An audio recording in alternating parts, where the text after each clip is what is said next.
Si toi aussi tu aimes le macramé, alors tu sais que chaque détail compte. Laisse-moi te montrer pourquoi le choix de la corde change vraiment tout. Par exemple, avec le fil peigné, on obtient quelque chose de vraiment doux au toucher, quelque chose de fluide. C'est le fil que j'utilise quand je veux faire une création assez légère, par exemple comme cette plume en macramé. Écoute juste le son qu'elle fait.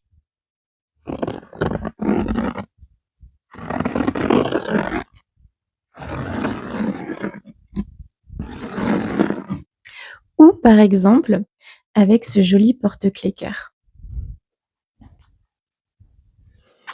Et comme tu vois, ici, le fil, en fait, il peut se peigner et rendre ce joli rendu bohème. À l'inverse, le fil tressé est celui que j'utilise quand je veux quelque chose d'assez solide.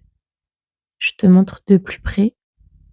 J'utilise ce fil pour rendre mes créations visuellement fortes, car je trouve que le fil tressé a un côté assez affirmé. Par contre, ce fil-là ne se peigne pas et il est assez élastique. Je te montre. Et enfin, j'aime penser que ce fil torsadé est un mélange, des 2 fils que je viens de te présenter.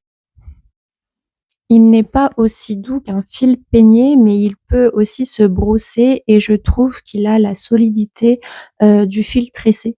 Au final, j'aime l'appeler le fil équilibré. Pour conclure, il n'y a pas un fil meilleur que l'autre.